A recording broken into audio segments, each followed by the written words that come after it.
All right, good evening. Welcome to our third community forum event that we've had the last several months, so I appreciate everyone's attendance here tonight. We want to go through a couple things with all of you. First of all, just some quick introductions. I'm John Westney, I'm the superintendent at Centerville City Schools. This is Laura Salber, she's the treasurer. This is our third community forum for this calendar year. We had two of these forums back in December as we started some of the process. So I want to thank everybody for being here tonight. It's an opportunity for us to share with you some factual information about the district. But before I go into the presentation, I would like to take a minute to just introduce some of the folks that we have here tonight in the audience. First, I'll start with our Board of Education, our school board president, Allison Dernball.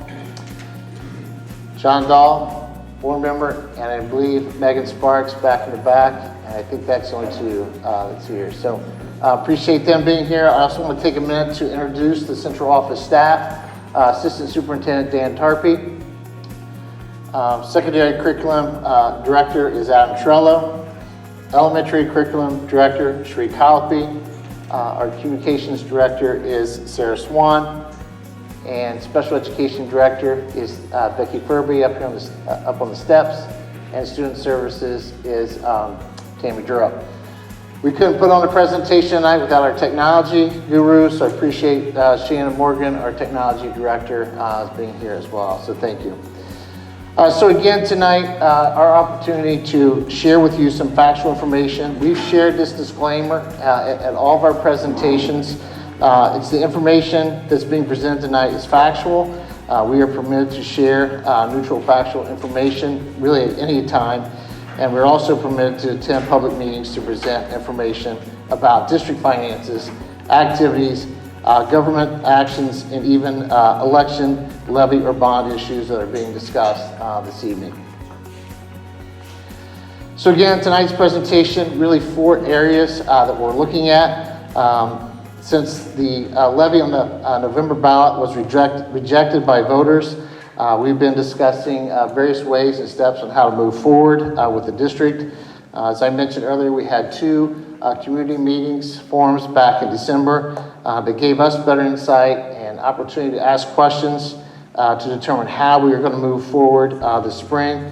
And tonight is our 3rd community forum for 2024, and we are planning to share with all of you why we decided to return back to the ballot in March, and what those additional funds will be used for, and how much the levy would cost property owners. Good evening, everyone. So first of all, we're going to talk a little bit about school finances and kind of a school funding 101 and why Centerville is on the ballot. So school funding 101, levies and tax revenue is a major source of revenues for many districts. For districts like Centerville that are high wealth districts in both property value and in income, we receive a lower amount of state funding compared to other schools. It is the mechanism that we have from the state in terms of funding. So the majority of our revenue does come from voted levies, and it's about 77% of our operating funds. Operating funds are used to support the day-to-day costs of the schools, and Mr. Westney is going to get into that in more detail, but day-to-day costs are to pay for teachers and other staff members like custodians and bus drivers and administrators. It's for classroom materials. It is used to put fuel in our buses and to turn the lights on in all of the buildings. And so those are just some examples of what our day-to-day operating costs are. Funding in Ohio in terms of tax levies is a little bit challenging because there is a law in place called House Bill 920 that was passed back in 1976 that basically freezes the revenue that we receive from the voted levies from one year to the next. And so whatever that levy generated, back when it was passed, that's basically the same amount of money that we're receiving today. This law is actually in place to protect the taxpayers from high property value increases like we just experienced in Montgomery County.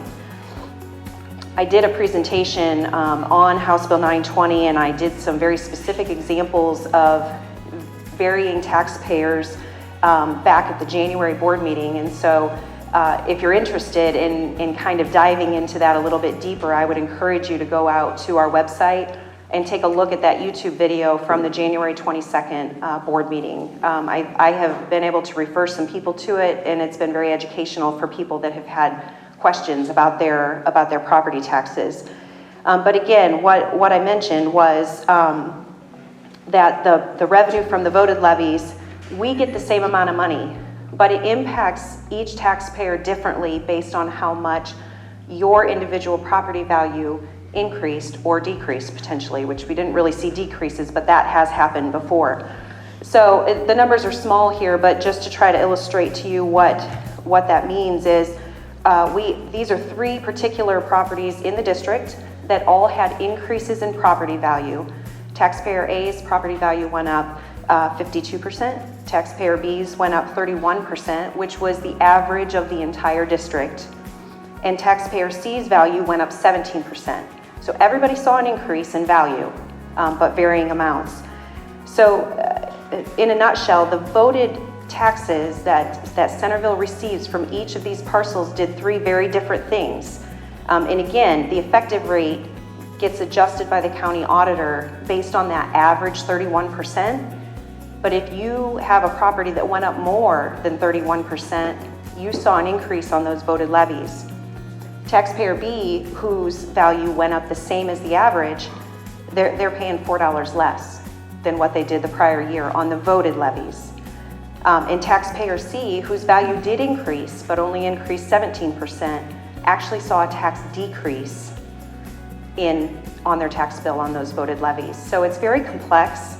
It definitely impacts each person differently, but as a district on the voted levies, our revenue is very flat. We don't see the growth on the voted levies. And again, I encourage you to go out and take a look at that YouTube video from the January board meeting. This here is just a visual of our cash balance as a percentage of our total budget year over year, dated back to 2002.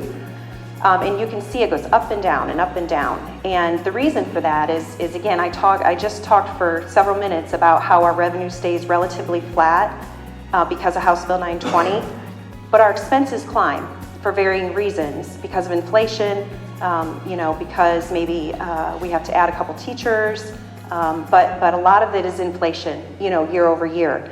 And so as our expenses increase, we eventually see our expenses exceeding the amount of revenue that we're receiving in a given year. That's where those yellow bars start to go down. We're in what's called a deficit spending mode, and we're dipping into our cash reserves. The green arrows show when we have passed levies over the years, and then you can see those yellow bars start to increase again because we're collecting a higher amount of revenue from the past levy, and our cash balance increases. And so this is what we treasurers like to call a traditional levy cycle.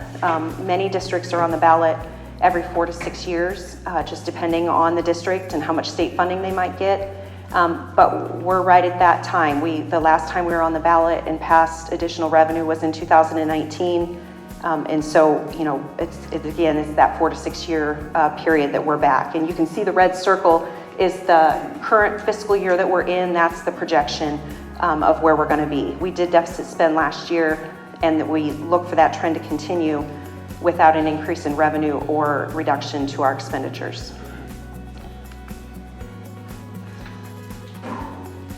And these slides are available on the website. I know that it's hard to see there, but I'm trying to make sure that I explain in the pictures what's on each slide. This is a 5-year look of historical cash balance. We are the blue line on the bottom. So that is specifically Centerville's cash balance as a percentage of the expenditures. The green line is the state's average. So if you take the cash balance and compare it to expenditures of every district in the state of Ohio and average those percentages, that's that middle green line. And the red line is actually the Montgomery County schools. So the 16 other Montgomery County schools, so it's Kettering and Oakwood, and it's Northmont and Huber and Valley View and everybody else that's in the county. So I think this is an important slide to show, we've had a lot of people question me about, you have such a large cash balance. We have a large budget. So that cash balance is gonna be higher than what other districts might see because we have a larger budget.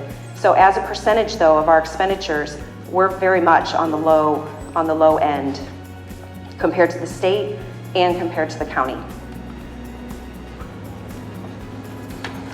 Every November, and then again in May, we do a revision. We have to submit to the Ohio Department of Education and Workforce a 5-year forecast.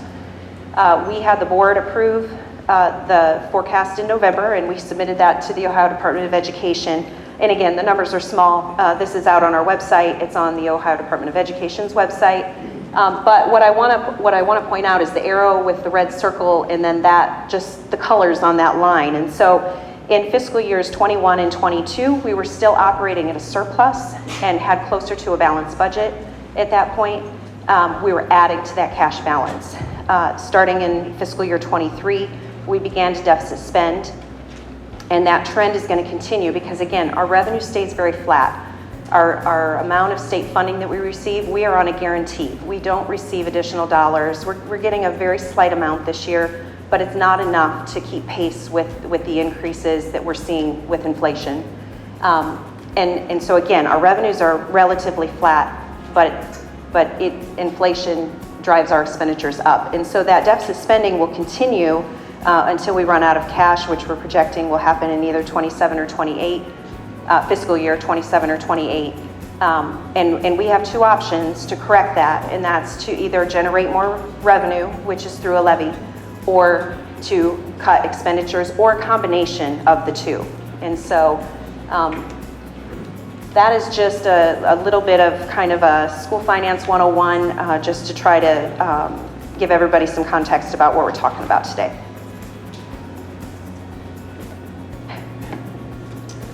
All right, so for the next few slides, we'll just talk about the actual levy itself, the operating funds, and how those funds will be used for in the future. So for district expenses, we want to look more closely at our operating funds and how those funds are used. Mrs. Sahlberg had mentioned earlier that state law, House Bill 920, freezes the amount of revenue school districts receive from voted millage, which makes it difficult to keep up with the rising costs of doing business. The next few slides, as I mentioned, will cover some of those districts' day-to-day expenses and how some of that money is being used. Our mission is to empower, challenge, and support every learner to grow every day. So the primary need for the additional funding is to maintain the quality and the educational programming and services that we currently have within the district. Over the years, our district has performed very well on the state report card. This past year, we received the highest mark. We shared a lot of that information, the highest mark the district can achieve, exceeding expectations in all 5 areas of our report card component. It is our job as educators to meet our students where they are and help them to grow and to grow academically, to be well-rounded students in our schools and our community.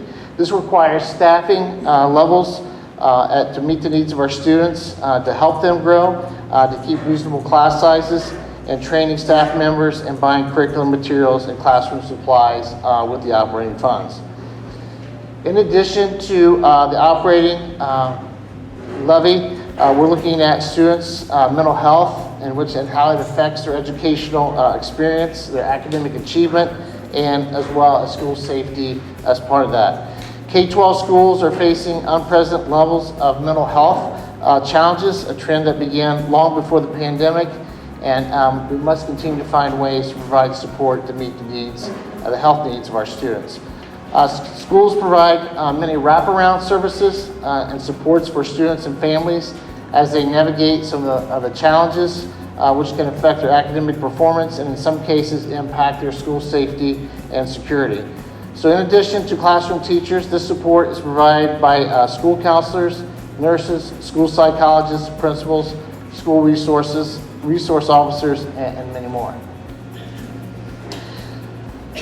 District expenses continue. We need to continue offering college and career pathways to prepare our graduates to be responsible members of society and the workforce. We received several questions in the past few weeks about AP courses, career education classes at Centerville High School, and just want to take a few minutes to kind of explain some of those courses and programs that we currently have. About 90% of our seniors report that they plan to attend a 2 or 4 year college once they leave CHS. We have a rigorous academic program to help prepare them for that pathway. Over the past few years, we have adjusted our course offerings at CHS to increase more AP courses. We went from 18 courses, I believe, in 2019 to over 27 courses in the school year. That's without hiring additional staff. Those are programs, students, as you may know, have to have English, Math, Science, and Social Studies in the core curriculum, but we've been able to add AP courses without adding the additional teaching load. College Board research shows that students who take AP courses and exams are more likely than their peers to compete at for a college degree and get that college degree on time. Students who pass AP exams, which are paid for by their families, often receive college credit, whether it's at a university they attend in-state or out-of-state. State law requires public schools to offer career technical education programming for our high school students, either locally or we provide that through utilizing our county Career Technology Center, which for us is the Miami Valley CTC. If you're familiar with Miami Valley CTC, that's up in Inglewood. In the 70s and 1970s, we ended up partnering with Kettering, Oakwood, and Centerville City Schools to form our own career compact, which allowed us to keep our students here in our community, in our schools, and providing them with the career technical programs that the CTC would offer. Local tax dollars in Centerville, Washington Township, it keeps our tax dollars here instead of our additional tax dollars being paid to Miami Valley CTC. Taxpayers in other communities are paying as much as 2.99 mils to the Miami Valley CTC for the tax year 2023, which would be in addition. Because we keep our students here, we don't have to pay that additional millage. So it's a great partnership. It was a great decision by our district leaders back in the early 70s to be able to keep career education programming here, and it has actually been a huge savings for our community. Our partnership with Kettering and Oakwood keeps our career education programs accessible. They're close.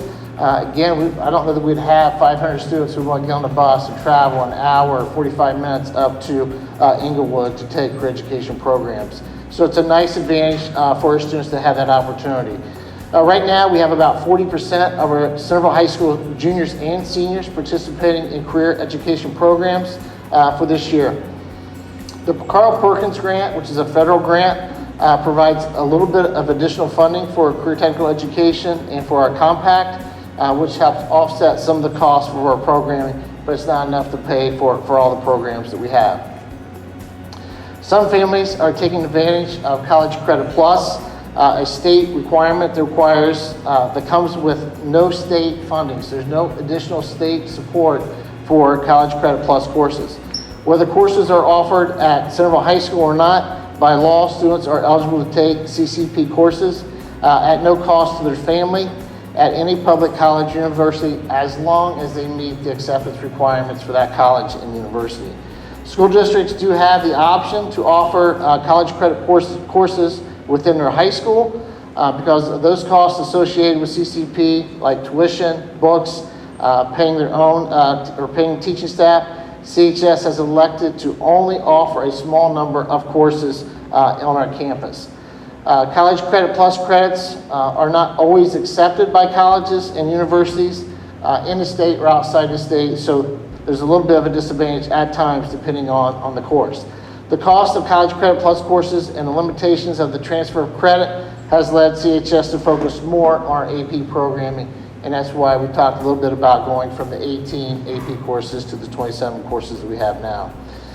Centerville schools are also known for going above and beyond the basic requirements, which makes our district a great place for our students to learn. Our community has supported our fine arts programs at all levels.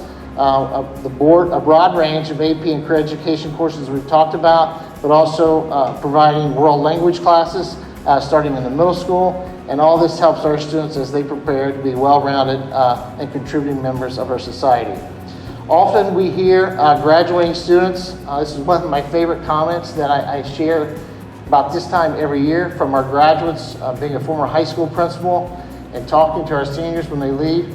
They appreciate the opportunities of the extracurricular programs and the course offerings that they have to prepare them for graduation and life after high school. So we hear that on a regular basis. Continuing on with district expenses, as any district, the majority of the district's budget is spent on salaries, benefits for all staff. We need the right staff in place to provide the right educational program for all of our students in Centerville, Washington Township. Every year we work very hard to make sure we are appropriately staffed across the district and based upon student needs and enrollment to make sure that we're meeting those classroom sizes. We're also dealing with aging facilities. We've talked a lot about this over the last few years. The average age of our facilities is now 60 years old. MAGSIC, which was the first community forum that we had, is celebrating its 100 years. It's 100 years old now. So again, dealing with aging facilities throughout our district. The last major renovation to all of our buildings took place after a bond was passed in 2005. Nearly 20 years ago. At that time, remodeling projects were completed at every school building. In 2020 and 2021, we conducted an assessment of all of our facilities, which provides us with about 2,700 pages of maintenance needs, timelines, and costs to keep up with some of the building and maintenance needs throughout the district. Our business department uses that information to prioritize maintenance projects. The majority of these projects are paid for through the district's PI or Permanent Improvement Fund, in which that fund is used specifically for buildings, facilities, equipment, our buses, and some of those facility needs that we have. Although the levy that is on the March ballot is earmarked for operating, we can use some of those operating funds to help with some of those projects and those facility project needs that we may have. We also continue to implement safety and security measures, like the additional security cameras that we've put in all the buildings. We have a visitor management system we have in our buildings as well, access controls to our doors, and we've taken advantage of a lot of state grants. We've earned about $850,000 in state grants to be able to put in some of those projects and some of those safety and security measures throughout the district. Operating funds are also used for materials that keep our school district running. This includes things like our utilities, trash, recycling pickup, bus fuel, and basically your day-to-day operating services that we need, internet services, electronic systems, student data, and communications with our families. Schools are not immune to the rising costs. For just one example, and I've shared this example a few times, just the cost of a new bus has risen about 39% over the past 4 years. And the price of diesel fuel has gone up about 55% over the last few years. So this cost to the district is about $300,000 more just in bus fuel last year for a similar amount of trips taken during that time. We've mentioned that our state funding remains relatively flat from year to year. But additional requirements are added to the district's plate regularly. College Credit Plus is one of those examples. We are required to provide that, but it is an additional expense. Another example is gifted identification. We are required to provide services for all students who have been identified as gifted. We have close to 30% of our students in Centerville who qualify and provide professional development for teachers who work with them. And we spent more than $1.1 million in fiscal year 23 for those services for our gifted students, but only received about a quarter of that from state funding.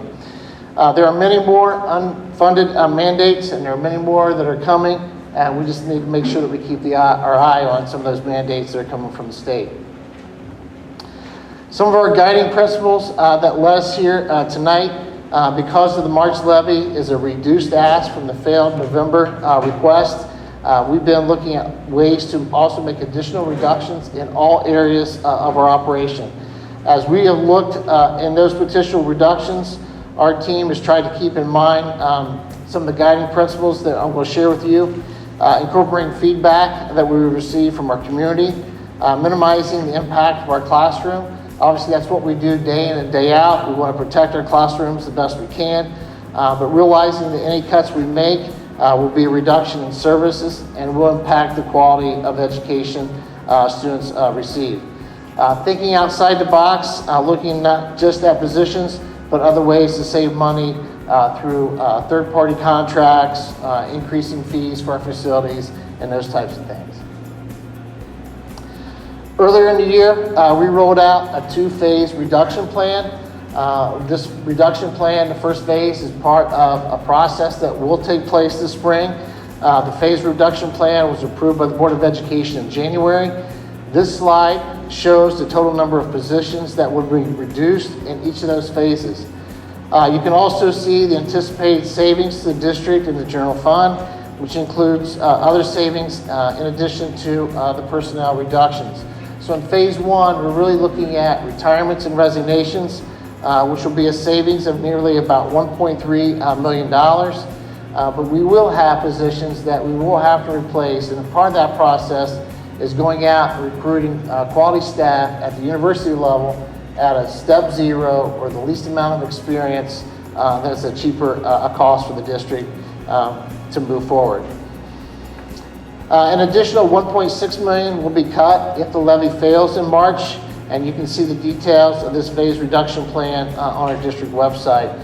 So that additional total of both of those phases, if the levy fails in March, both of those phases would go into effect, and it would impact about 41 total staff members. And that's certificated, teaching, and some of our classified support staff. So how's that going to impact teaching and learning?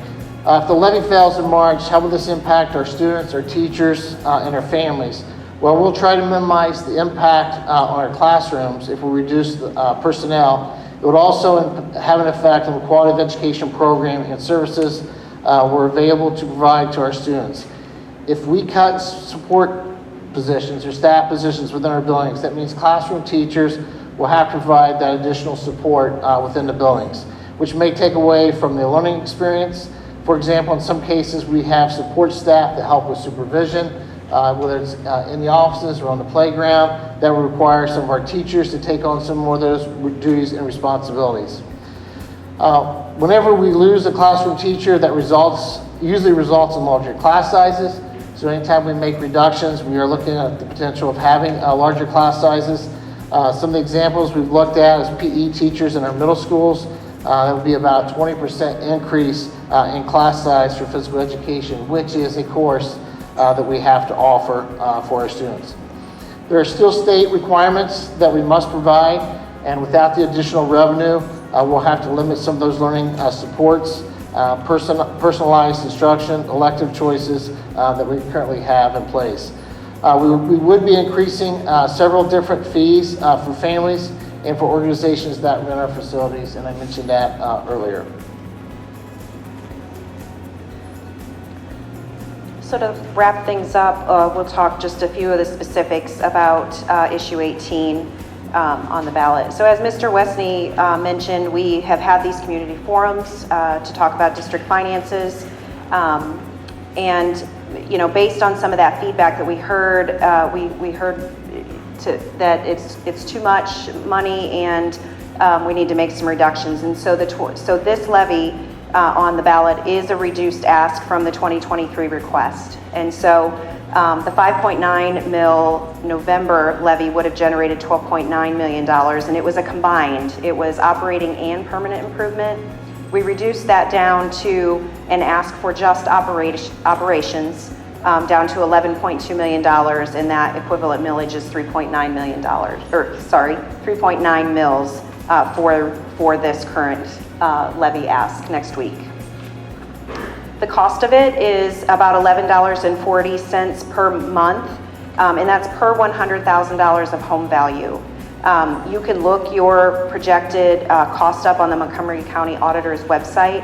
Again, we have a lot of links and resources on our district website that will take you right directly to this page.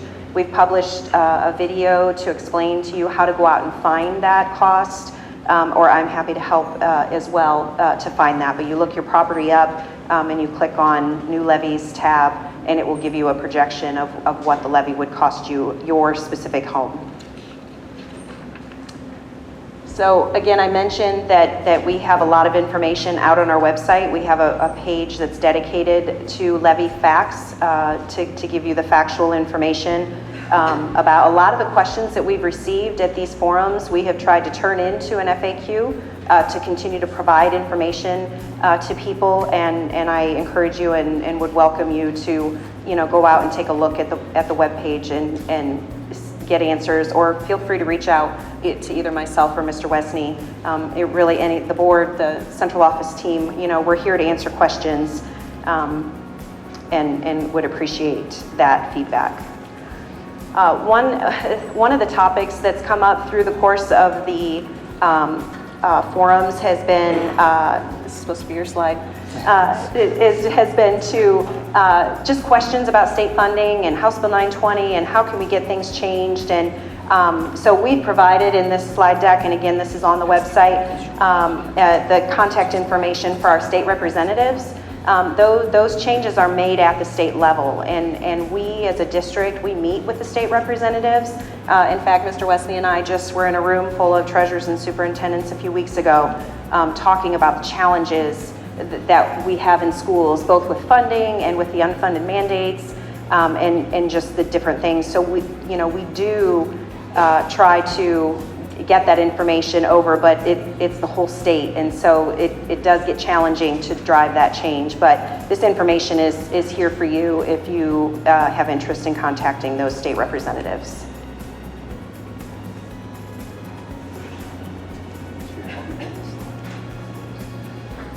Thanks for covering my slides Sure. for me. Appreciate that.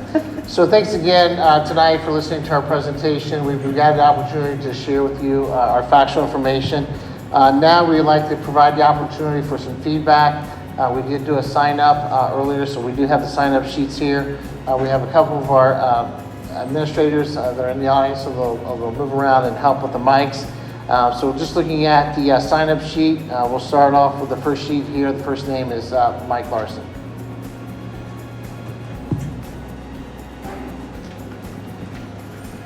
Good evening. I'm a resident of Washington Township. I want to share some additional information about our school district and why I'm concerned about the school levy.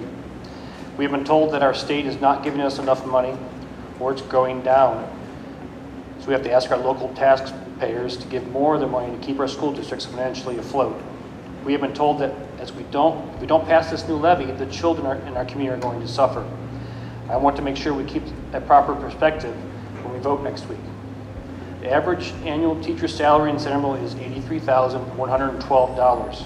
The Ohio average is $66,399. The national average is $57,038. The annual total school district revenue is $119 million. Average revenue per student is $13,524. That is only slightly above the state average of $13,089.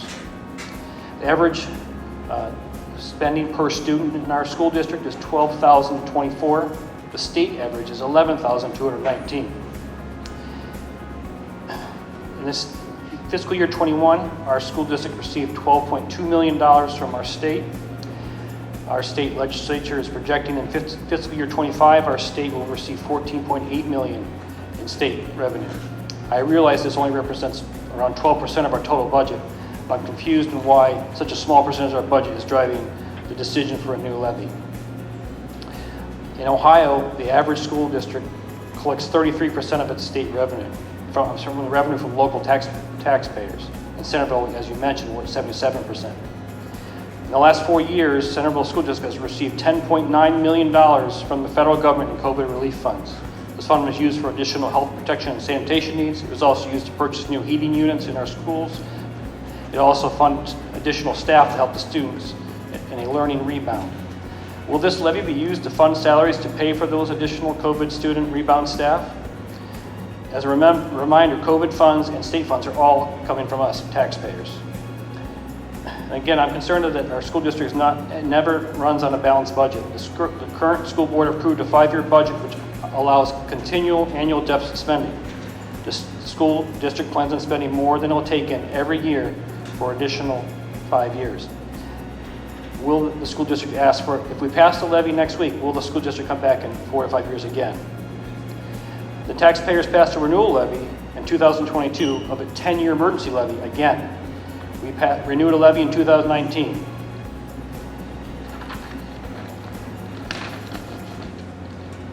My school property taxes have increased 93% in the 22 years I've lived in Centerville.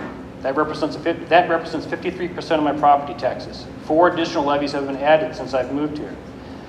What has this additional investment earned our community? According to our State Department of Education, in 2010-2011 school year, 94% of our students were at or above proficiency in reading, and 89% were in math. In the 2018-2019 school year, 71% of our students were at or above proficiency in reading, and 74% in math.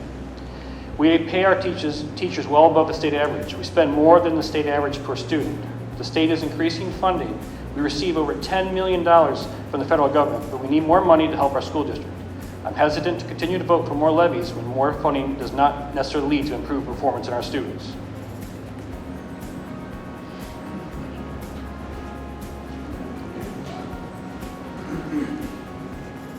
Thank you. Our next speaker, Ben Lawson.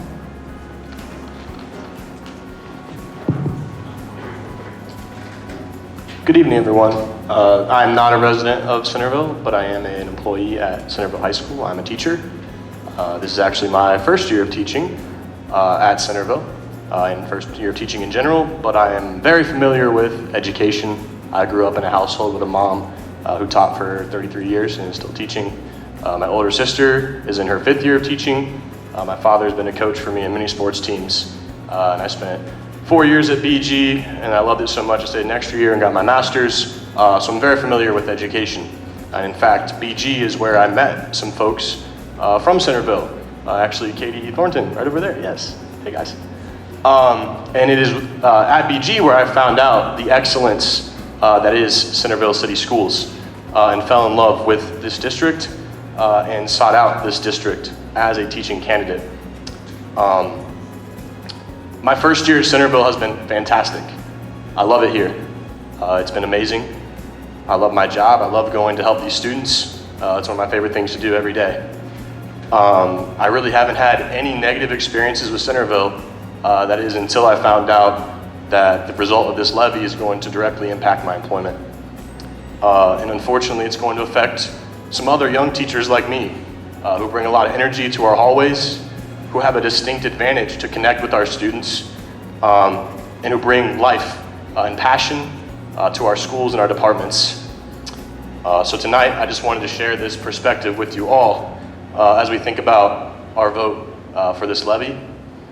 If you vote yes to support Centerville City Schools, not only is it a vote for our community, not only is it a vote for our students, not only is it a vote for our teachers, but it's a vote that supports young professionals like myself who are looking and seeking out high quality schools to set our roots in and establish our careers.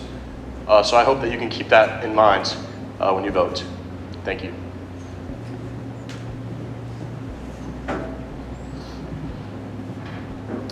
I have a Sue Shea.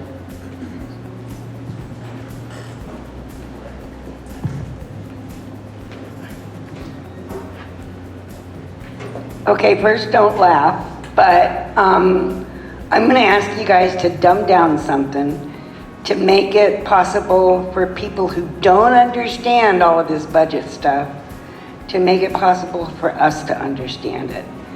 So in my head, $11 million is huge. Can you give us, don't just say, oh, it'll be for this. What does $11 million do in a year? What does it pay for? Is it 1 teacher, 2 teachers, 5 teachers?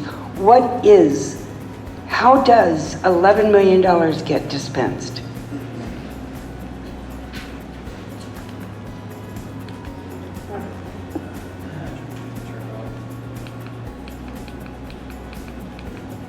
Thank you for your question. And I'm going to do my best to try to explain some of that. And it goes back to the school finance pieces. So the $11 million doesn't pay for just one thing, right? Or just one program. We are working to eliminate that red number.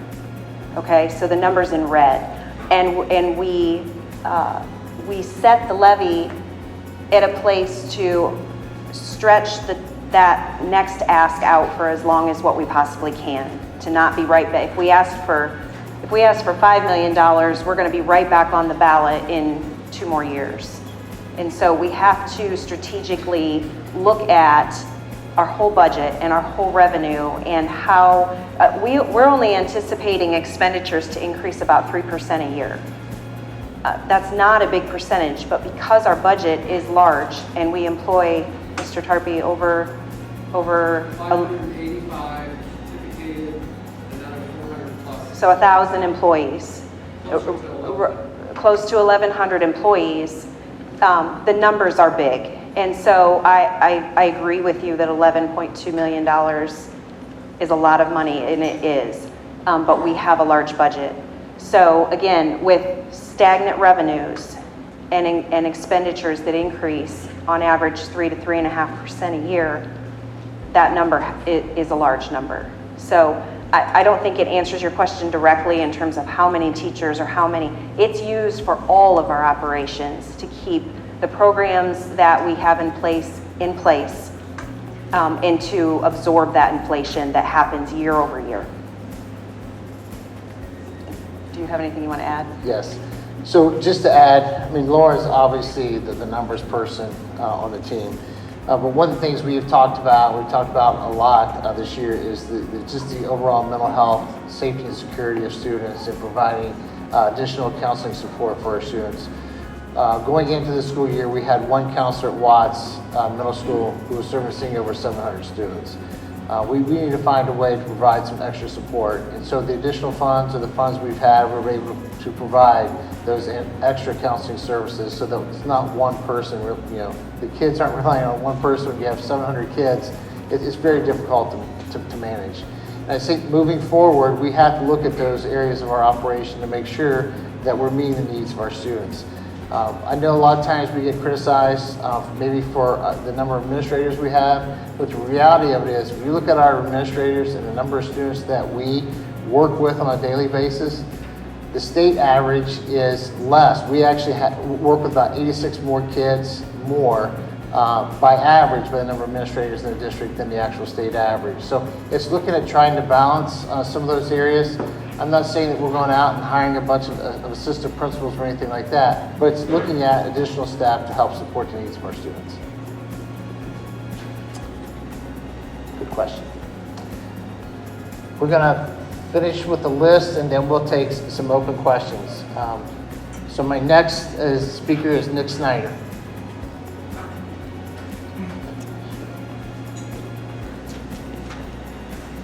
Thank you.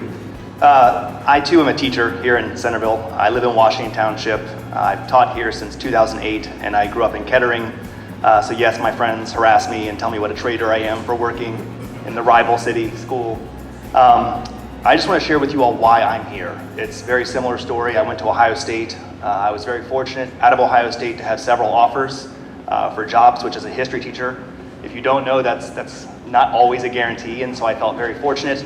But when I got the offer from Centerville, it was a no-brainer. It was a known commodity. It's the town from where I'm from, and as I said, I went to Kettering, but I was willing to become a trader for Centerville. The pride that our community has, it's hard to explain it to many people, but I still have a friend who works at Kettering Fairmont in the Career Technical building, and he asked me when I first started working here, what's the difference? Why are they so great?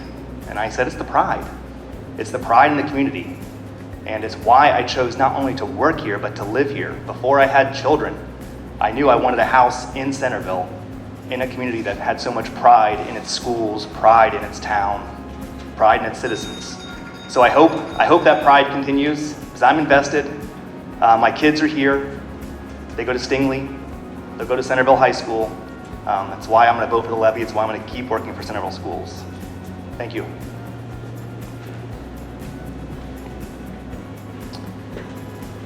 Mr. Barametti.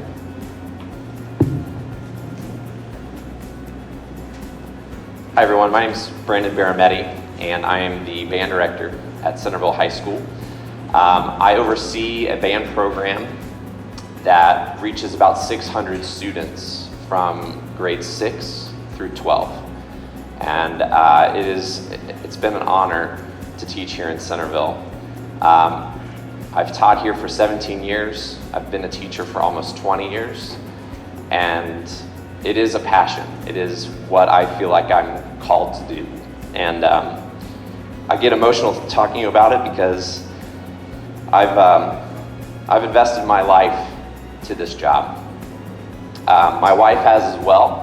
My wife is a 4th grade teacher and has been teaching a little longer than me, which I like to remind her. We love Centerville. In fact, we moved here to Centerville from a school district right down the road to the south of us. I won't mention the name. But we felt like we needed to get to Centerville by the time our kids got into school. We wanted to vote for school levies. We knew that the taxes were high. We knew that the taxes here were higher than the town that we used to live in. And we moved here because we wanted to be able to vote for school levies. We wanted to be able to support our kids directly.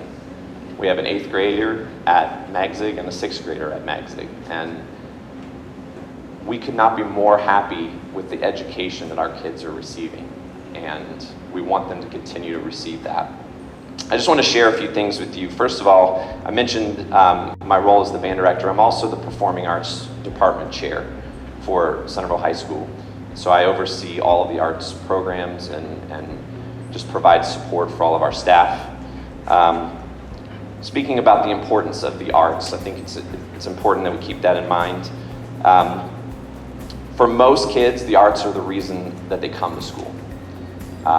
If you think about your school days, it was most likely a club or a sport or a performing arts group that you have the fondest memories of. It's most likely not sitting in your math class. Apologies to the math teachers in the room. But it probably wasn't the defining moment of your high school career. It was most likely the relationships that you made through those organizations.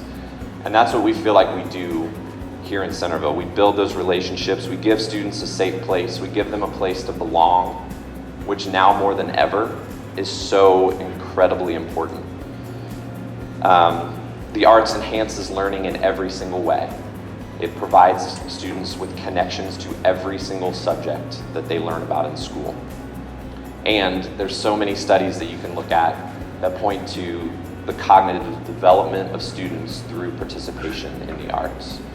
So I know that we're not here to talk about direct cuts and funding to the arts, but the reason why our school is so great, one of the reasons why our school is so great is because of our arts programming and what we're able to provide for students.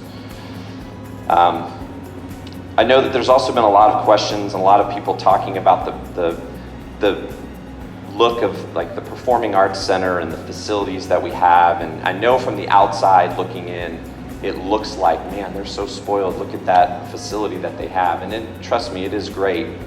But I want you to know some facts about our Performing Arts facility. It was kind of mentioned earlier with Mr. Wesney. That facility was built in 2007. So it's aging quickly. And I'll tell you, when it was first opened, that was my first year here in Centerville. My very first concert was in the Performing Arts Center. And even then, that very first concert, that Performing Arts Center was by no means state-of-the-art. It was good, and it is good, but it is not the state-of-the-art facility that one would imagine. That facility was part of that bond issue that Mr. Wesney mentioned that was voted on in 2005, a separate issue specifically for building improvements, buildings such as PBS, the front addition to the Centerville High School, and many other buildings across the district. That Performing Arts Center was necessary due to the woefully inadequate theater that existed before that. If you've ever been inside Centerville High School, the Central Theater, as it is affectionately known, seats about 350 students.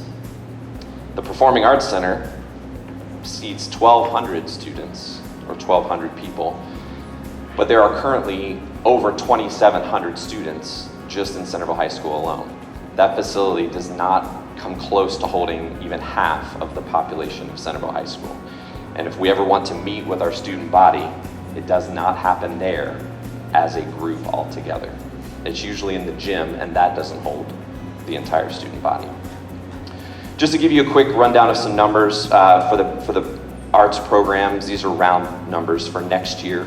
The band program serves about 200 students at the high school, orchestra 130, choir 90, theater 85, and dance 55. We are one of the very few school districts in the area that is able to provide all areas of the arts for study for all of our students. And it gives our students a place to feel like they belong.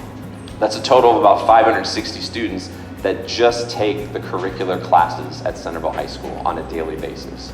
Never mind the fact that many students are involved in extracurricular programs. The Performing Arts Center is used every single school day. I can vouch for that because I'm usually one of the ones using it, or I'm usually having a conversation with someone to see if I can get in there. And outside groups that use the Performing Arts Center are charged a rental fee.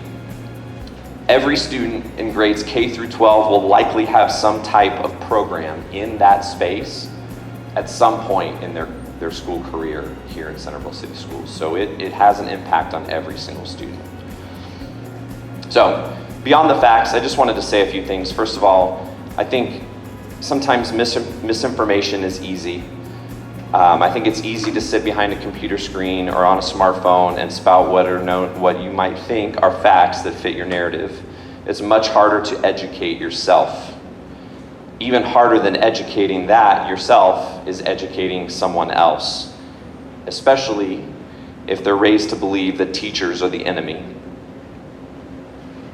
Today is an interesting day because 4 years ago, we were shutting the world down, if you remember. And I like to think about this. I joke with my wife sometimes when I watch the news and I look at her and I say, hey, remember back when we were heroes? Remember when teachers were heroes? It was about 2 weeks, right at the beginning of the pandemic when everything was shutting down and everybody was freaking out about what they were going to do and how they were going to manage school at home and all of these scary new things. And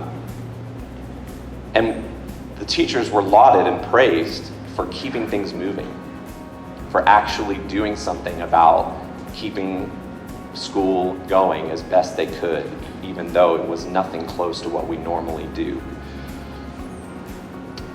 I think parents at that time figured out what their kids do all day, and they realized that teachers have a lot on their plates.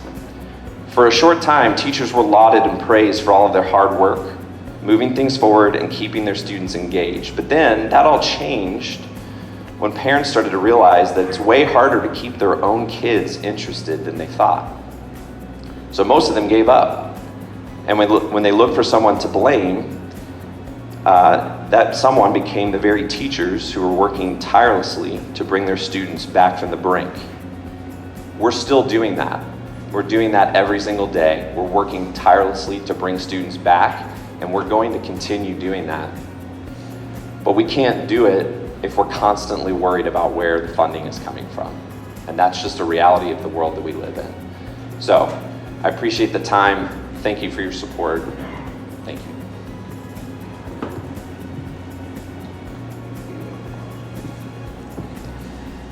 All right, that is everyone who has signed up to speak tonight. We usually take a few minutes. If people want to raise their hand, we have, again, folks with a microphone. Have one back here in the back.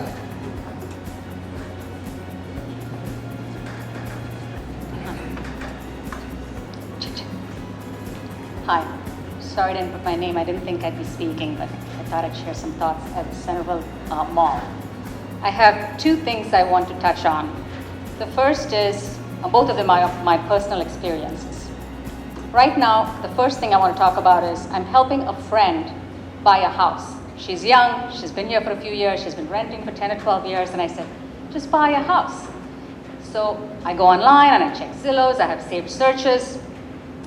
Consistently, if I find a house that's an amazing price, really low, 155 per square foot, 160 per square foot, it's not Centerville.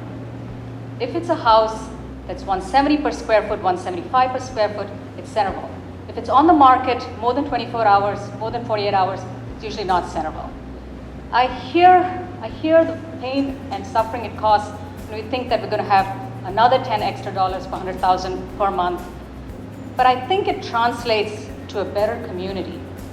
When I see houses for sale in Beaver Creek or Miamisburg or even Springboro, where the school system is really coming up quite fast in the rankings, those houses are not going as fast because we're talking about numbers. They don't go up as fast as Centerville schools, and it's not, or Centerville district, and it's not because we have better parks or better bike trails or better trees or a better Fairfield Mall or a better Green Mall or a better Austin Landing. We have none of that. People move here because our schools are good. And if you water a garden, the garden's going to look good. You can't say, I watered the garden last year and the year before and the year before. I think this year I've had enough. I'm going to cut watering a little bit. Eventually, the watering will make a difference.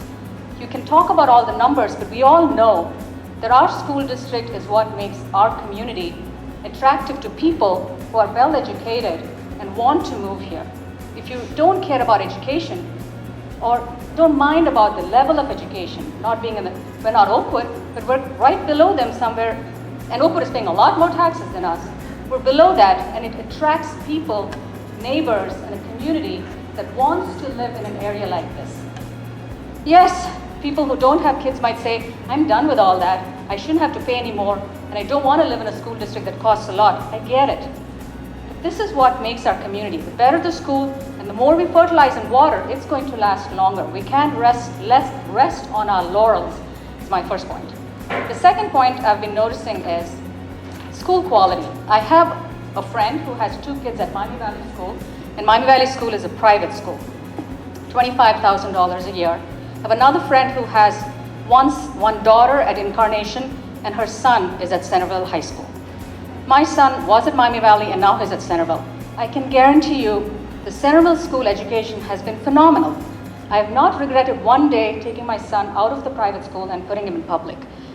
If they're able to provide the type of education that my son can get in public school, that these kids are getting in private, and maybe even better, it's more inclusive, more students, is exposed to more types of people. Teachers truly care. He's standing, there he is right here. He is standing on his own feet, and I'm proud of how the school is doing. It also already looks like on one of the slides, they're planning to cut $11 million, whether this levy passes or not. And I think it was good. It was good for the school to lose one levy to show them that this is not going to be an eternal spring of a fount of dollars. And I think it's good for every school, every organization, every private corporation to look at their budget and scale things back. But we know from our grocery bills, everything has gone up. Why would we expect that the school prices or costs don't go up? They would go up. That's all. Those are the few things I just wanted to say. Thank you to all the teachers and all the people for both the pros and cons of why we're here today. We have somebody right here in the front, Mr. President. What is the trend of enrollment for the past 5 years and the projected trend for the next 5 years? I don't know whether we have that in our slides. I can get that information to you. I believe it's in our FAQs. Right now, we're about 8,300 across the district. We have seen a slight increase going into this year, but the trends, I'm not really sure as far out the trends would be, but we have seen a slight increase over the last couple of years. When you had a 5-year budget, wouldn't the trend of enrollment tie to the 5-year budget? Not necessarily. You know, if enrollment were, we don't have much of a change for staffing in there. It's not growing, we're not growing the staff in our current 5-year forecast. Every year we have a few positions up and down just because of enrollment places. For example, when your 3rd graders go to 4th grade at a particular building, you may or may not need a 4th grade teacher or a 3rd grade. We look at those every single year and we critique those. Right now, we're doing that for next school year. But the enrollment is not growing at a point to where we're having to add a lot of teachers year over year. I'm going to give this gentleman back.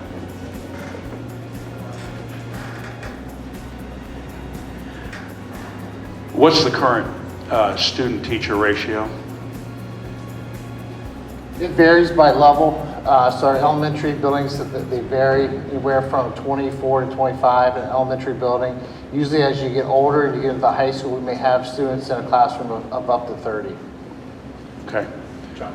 Will any administrative positions be eliminated if the levy fails? As of right now, we do not have any of those positions that are listed. And as I mentioned to you earlier, we are very comparable in the state of having a low amount of administrators across That's the okay. district. It was just a yes/no question, really. No, right now we do Okay. not. Yeah. And then finally, I want to go back to where you talked about that increases in property values do not correlate to increases in, our funding for schools. Go back to that, because I thought that with our increases in property values that naturally also, because we are paying higher property taxes than we were. Correct. So this slide, when I specifically talk about House Bill 920, it's on the voted levies. So, and again, we tried to keep our presentation somewhat condensed. We do receive inside millage. That does grow with property value. And we have figures built into our projections for increases from the inside millage. But the voted levies, we stay very neutral, which is the majority of our tax revenue. So we have about a 1% increase factored in for revenue increase year over year. But as I mentioned, to try to answer the expense question earlier, our expenses grow more at like a 3 to 3.5% increase. So when our property taxes just went up substantially, Centerville's not seeing any increase in that if the levy fails. We will see a slight increase on inside millage, yes, and that is in our projections. But even with that increase, and we've known that we were going to have the property increases across the state have been in the 30 to 40%, and various counties reappraise it on different years. So what we've been seeing throughout the state, we knew that our value was going to go up. So we have been projecting that for the last couple of years, and we've been showing an increase in property taxes, a slight increase. And again, it's just on that small inside millage that we receive, but not on the voted levies. So let me just kind of follow up a little bit on that. The inside millage are not voted on by you all. The state legislature put that in many years ago. So they have an inside millage, it goes to all of the public entities. Get a piece of it, it's 10 mills, right? Mm-hmm. So out of that 10 mills, that goes to all the public entities, like in Montgomery County. So Montgomery County get a piece of it, the city gets a piece of it, council, and we get a piece of it. We have no control over that, and whenever your property values go up, as a result of that voted millage by the legislature years ago, we get some additional money. We don't get all 10 mills, we get a portion. The voted levies are the one that you go to the polls and you vote for. And as those go on, as Ms. Salber's explained, you have voted, then you have what you actually collect on. What's the name for that? The effective rate. The effective rate. Your effective rate goes down. So we never collect more we vote and it gives us $11 million out of that level. We get $11 million no matter how many prices go up, or property taxes go up because of House Bill 920, which was also passed by the legislature. Before that, you didn't see people getting a lot of levies. I know that's most before you all were even worried about those when you didn't have to buy a house and all that kind of stuff. But back in the 1970s, they decided, let's don't have that go up anymore, and we topped it out. Let's just, no, 920, you're not going to have to do that. We didn't have to go levies, we didn't have to go levies all the time because it went up with property values. Can't do that anymore. So the only way we get additional money is either the state give it to us, or we go to the property value. We can talk about what the state does and doesn't do in a little bit. I hope that helps. And if your taxes went up more than 4 or 5%, it can be for multiple reasons. It's because you were taxpayer A, right, and your value went up at a much higher percentage than the district's average. There are many people, and people in this room, their home values went up 40 or 45%. They saw a much larger increase. There was also a park levy that passed. And so you got to really drill in to, which that's not us, right? I mean, the parks had that levy on in November, and that did pass. So that is an increase in taxes for everybody that lives in the district. So the tax increase happens for a multitude of, in the level of tax increase after a reappraisal, it happens for a lot of different reasons that I'm happy to talk with you, sidebar with you about, or you can contact the county auditor to talk to them about your specific tax bill.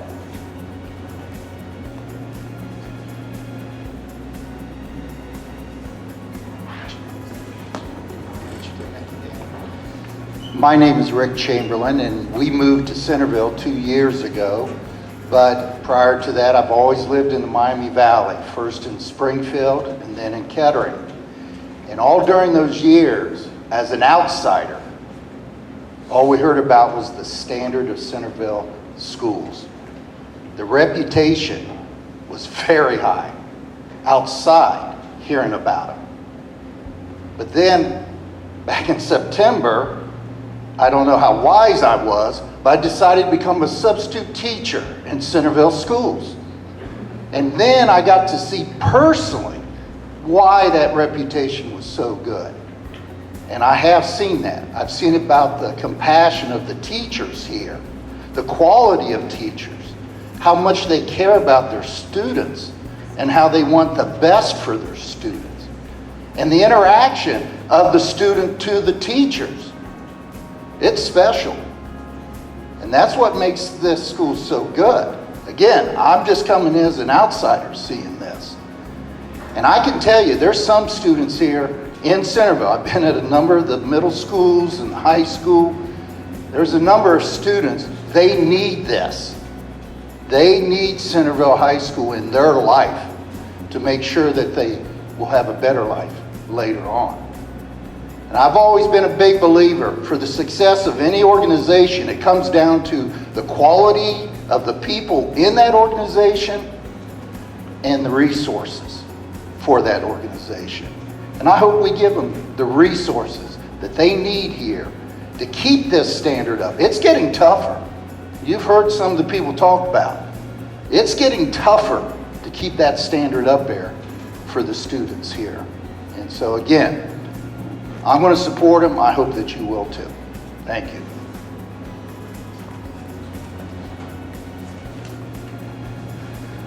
Hello.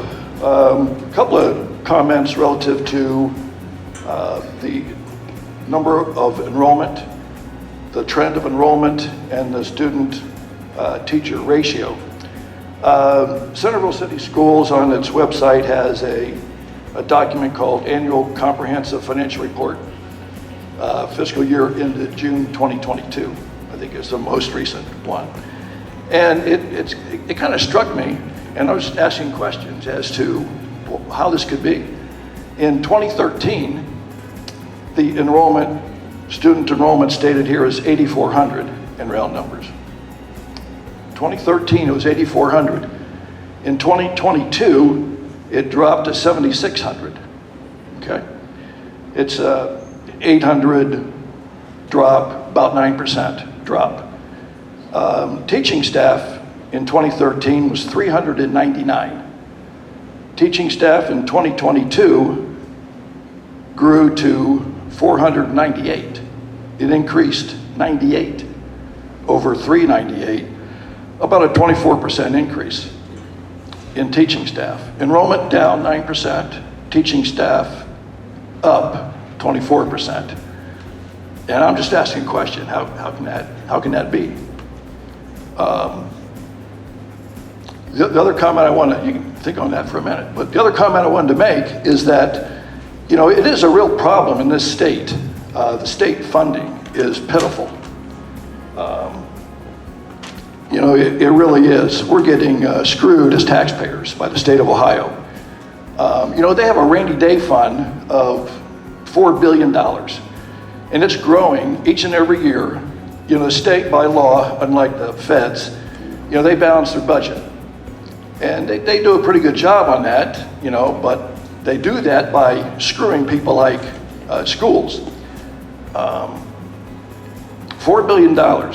You know, if they drop that rainy day fund by $1 billion, and if they spread that proportionally by the number of students in each of the 600 school districts in Ohio, something like that, under that formula, Centerville would get, I forget now, 1.6 million. They get a lot of money. That would reduce the need for us, you know, shelling out more funds.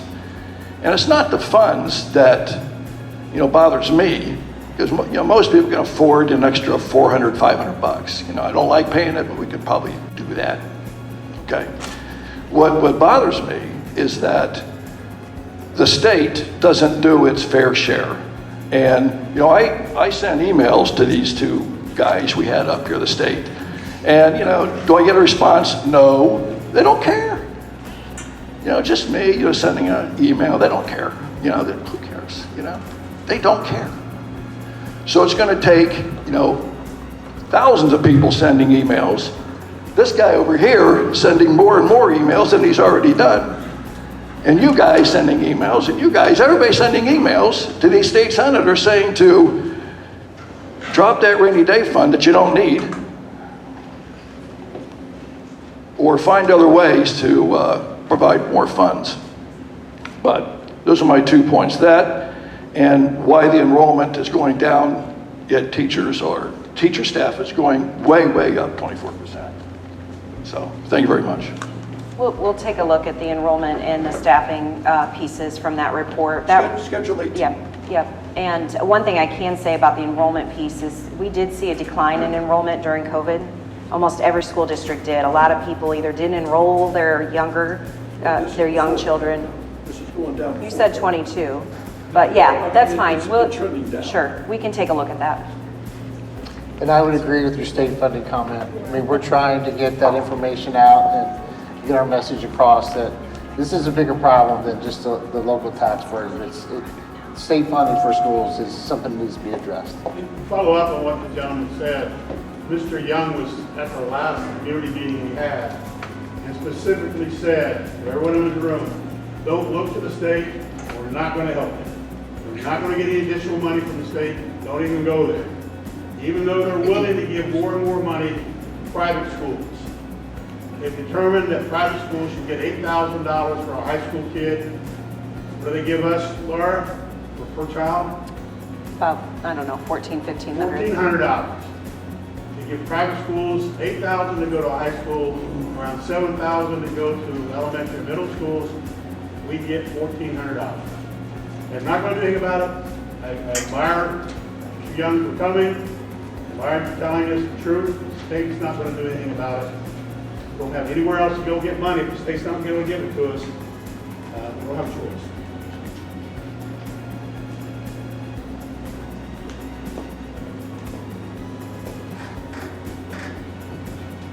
Thank you. Lou D'Alessio. What is the total operating, what is the value of the total operating budget for the Centerville school system? And what percentage of that is attributable to wages and salaries? I mean, wages and benefits. I'm going to look at the number to make sure that I give you the right number. I usually know it. Our total budget is about $119 million. $119 million. And about 89% of that is wages and benefits. Just to elaborate a little bit more on that, in many districts, you see wages and benefits at a lower percentage, maybe 80, 85, somewhere in that range. Part of that is because those districts don't have a permanent improvement fund.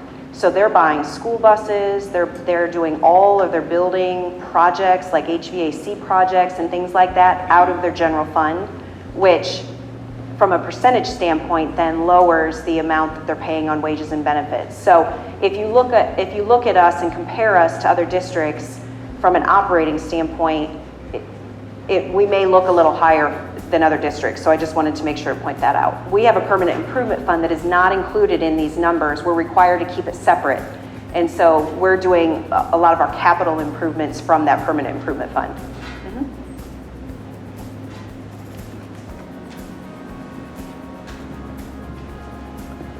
I'm a long-term Centerville resident, and I voted yes for every levy for the school because of everything that these teachers have been saying, the dedication and the reputation and the property values are all benefit us. What concerns me now is hearing about these vouchers that we just heard about. I'm amazed that public funds can support private schools. We sent our children to Incarnation and Altar, and we didn't have any vouchers. That was our choice. My husband is a sub at the high school, and I totally agree. He sees everything and has nothing but praise for all these teachers. And I hope this levy passes, and we can do something about the vouchers.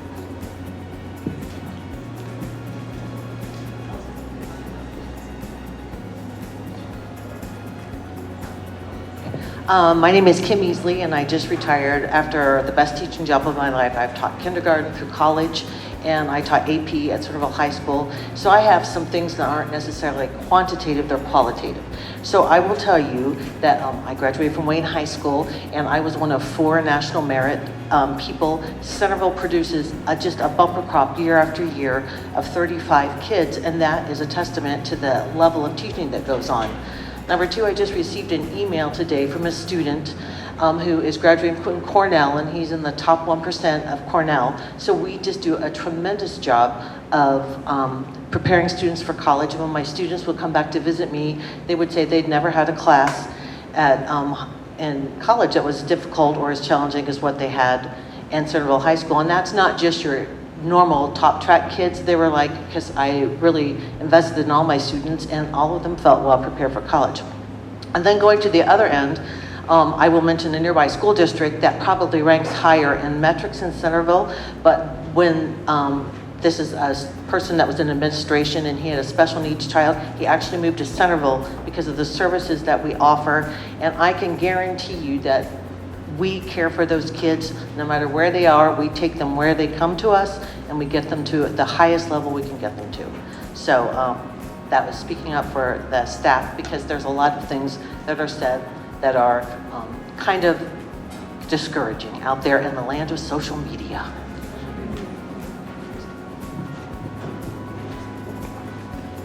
Good evening, Paul Sepchik, Washington Township. Mrs. Sauber is an outstanding treasurer. In successive audits, Mrs. Sauber and her team has been recognized by the state as excellent. Given her proficiency, I find it hard to believe that she did not inform the administration that it was committing to spend more on salaries and benefits in the last union contract than there was money to pay for those benefits, thus creating a $4 million deficit in 2024. So my question is, what was the logic used by the administration to commit to spend more money than there was more money on salaries and benefits than there was money to pay for them?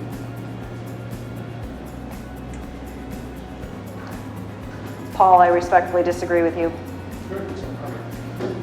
I disagree. We have a cash carryover balance. Districts operate at surplus and deficits year over year. It bounces back and forth. And so, correct, we don't have a balanced budget currently, but it is very normal for districts to operate at deficits year over year. We negotiated that contract, 3 years ago at this time. We negotiated a 3-year contract. I certified what I had to certify to the state through the 5-year forecast at that point in time, and am compliant with that. So you certified there were sufficient funds when the contract was negotiated to pay for the Monroe due to I can't hear what you're saying. So when you certified the numbers for the contract, you certified that there were sufficient funds to pay for the money when it was going to be expended without dipping into the reserve cash flow. We can dip into the reserve cash balance. But I mean, That's part of the certification. Okay, thank you. The certification doesn't require that you don't go into a deficit spending, because that'd be impossible for school to do.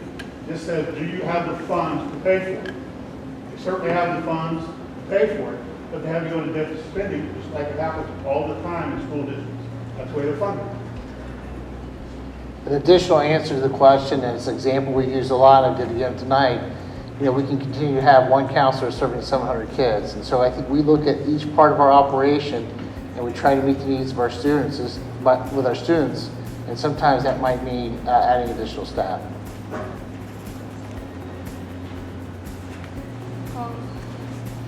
I wasn't planning on talking today, but so I'm a senior at Centerville High School. My name's Vivian.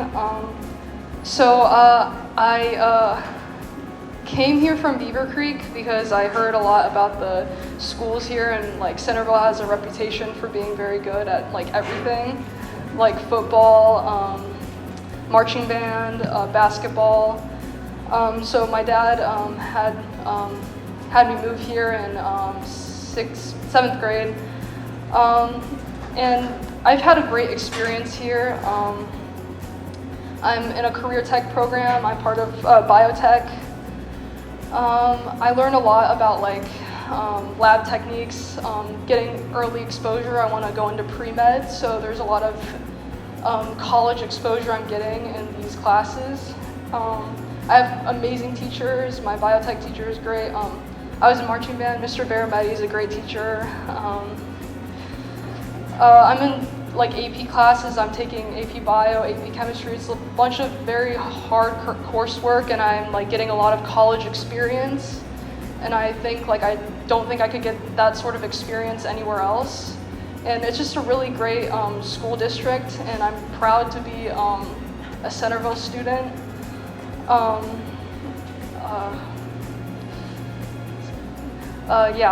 So thank you.